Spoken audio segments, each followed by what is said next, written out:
ल सर अब जादु हेर्नुस्, ध्यानपूर्वक जादु हेर्नुस्। मसँग एउटा सानो रुमाल छ, दुईटा ठुलो रुमाल छ हैन।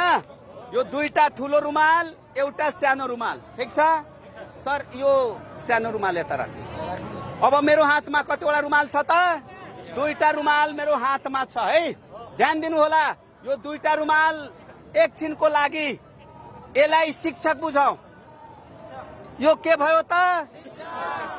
यो शिक्षक। यो दुईजना हुनुहुन्छ भने यसरी अब बुझाऊ। यो श्रीमान श्रीमती दुवैजना शिक्षक हुनुहुन्छ। श्रीमान श्रीमती दुवैजना शिक्षक हुनुहुन्छ।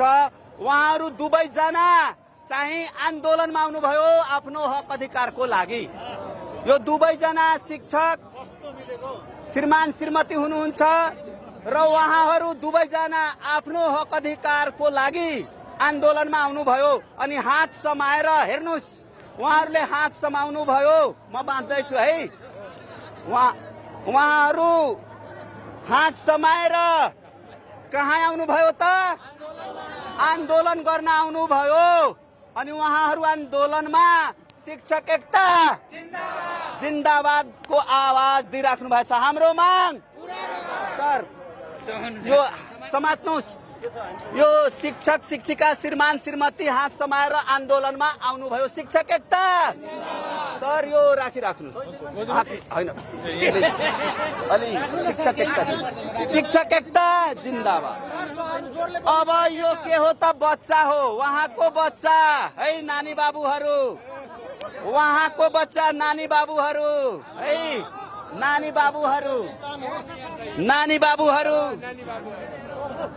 धेरै नानी बाबुहरू घरमै छुट्नु भएको छ। यो नानी बाबु बुझाऊ। आमा बुवा आन्दोलनमा आइसक्नु भएको छ। बच्चा कहाँ भयो त? घरमै, घरमै छुट्यो बच्चा। अनि यो आन्दोलनको माहौल हेरेर बच्चा भन्यो कि होइन म पनि बस समातेर अनि काठमाडौँ केन्द्रित आन्दोलनमा म जान्छु। अनि त्यो बच्चा बस समात्यो। कहाँ छिर्यो त? बस भित्र। कहाँ छिर्यो? बस भित्र चढ्यो। कहाँ गयो बच्चा? मेरो हातमा बच्चा छ। त्यो बच्चा बस भित्र चढ्यो। अनि बस बिहानै आइपुग्यो कहाँ त? काठमाडौँ शिक्षकको आन्दोलनमा, नेपाल शिक्षक महासंघको आन्दोलनमा। आमा बुवा कहाँ हुनुहुन्छ? आन्दोलनमा। बच्चा आन्दोलनमा त्यो पनि बच्चा आयो। बच्चा पनि आमा बुवा सँगै भयो। के भयो त? बच्चा आमा बुवा सँगसँगै। मेरो हातमा छैन बच्चा है। आमा बुवा आन्दोलनमा हुनुहुन्छ अनि बच्चा पनि आन्दोलनमा। आमा बुवाको हात समाएर अनि बच्चा पनि शिक्षक एकता जिन्दाबाद बोल्दैछ।